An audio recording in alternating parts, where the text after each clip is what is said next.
শুটকি দিয়ে কাঁঠালের বিচির বোনা দেখতে লোভনীয় লাগছে তাই না? আজকে এই রেসিপিটা আপনাদের সাথে শেয়ার করব। প্রথমে নিয়ে নিলাম কাঁঠালের বিচি, এই যে কুচি কুচি করে কেটে ভালো করে ধুয়ে নিয়েছি। আর এখানে নিয়ে নিলাম বাঁশপাতা শুটকি 3টা, আর এখানে নিয়ে নিলাম রসুন কুচি আর হচ্ছে পেঁয়াজ কুচি। প্রথমে চুলায় একটা কড়াই বসিয়ে তার মধ্যে দিয়ে দিচ্ছি সয়াবিন তেল। তো তেলটা গরম হওয়ার পর তারপর দিয়ে দিচ্ছি রসুন কুচি। রসুন কুচিটা হালকা কিছুটা ভেজে নিব। তো রসুন কুচিটা কিছু ভেজে দিয়ে দিচ্ছি কিন্তু পেঁয়াজ কুচি। এবার কিন্তু পেঁয়াজ কুচিটাও ব্রাউন কালার করে ভেজে নিব। ভেজে আবার ফিরে আসছি। এই তো ব্রাউন কালার করে ভেজে নিয়েছি। এবার কিন্তু অল্প পানি অ্যাড করে দিয়েছি। তার মধ্যে দিয়ে দিচ্ছি 3 পিস শুটকি। তো শুটকিতে কিন্তু আমি কাঁটাটা বেছে ফেলে দিব, তাই জন্য কিন্তু কিছুটা এরকম করে নাড়াচাড়া দিয়ে নিচ্ছি কাঁটাটা বেছে ফেলে দেওয়ার জন্য। এই তো আমি কিন্তু নাড়াচাড়া দিয়ে সবগুলি কাঁটা কিন্তু বেছে নিয়েছি। এবার হচ্ছে কাঁটাগুলি ফেলে দিচ্ছি।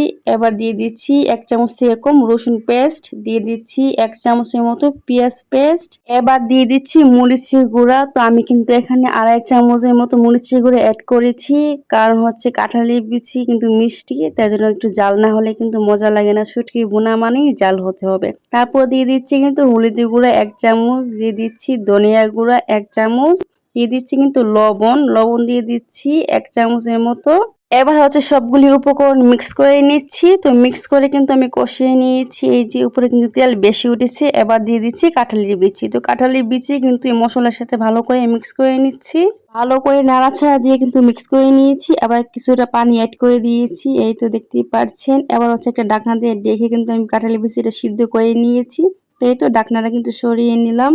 এবার কিন্তু নাড়াচাড়া দিয়ে মিক্স করে নিয়েছি। তো কাঁঠালের বিচিটা কিন্তু প্রায় সিদ্ধ হয়ে এসেছে। তো এ পর্যায়ে কিন্তু আমি দিয়ে দিব 2টি কাঁচামরিচ, মাঝখান থেকে ভেঙে 2টি কাঁচামরিচ কিন্তু আমি দিয়ে দিচ্ছি। এই যে কাঁচামরিচ দিয়ে আমি আবারও নাড়াচাড়া দিয়ে কিন্তু মিক্স করে নিয়েছি। তো এ পর্যায়ে কিন্তু আমি কাঁঠালের বিচিটাকে মানে একটু ভাজা ভাজা করে নিব। তো ভাজা ভাজা করলে কিন্তু অনেক মজা লাগে এই ভর্তাটা। তো আমি কিন্তু ফার্স্ট টাইম এই ভর্তাটা তৈরি করছি। দেখেই মনে হচ্ছে যে অনেক মজা হবে। তো চলেন ভাজা ভাজা করে আবার ফিরে আসছি।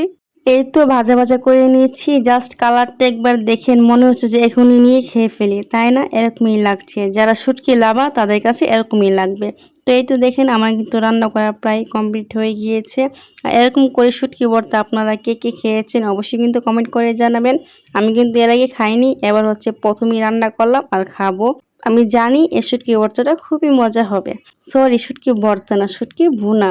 সবাই কিন্তু এই শুটকি ভুনাটা করতে পারে না। তো কিন্তু আমি কিন্তু এই শুটকি ভুনাটা একদমই জর্জরে থাকবে না, এই শুটকি ভুনাটা কিন্তু মাখা মাখা থাকবে। তো এই তো আমি কিন্তু বাড়িতে নামিয়ে ফেললাম।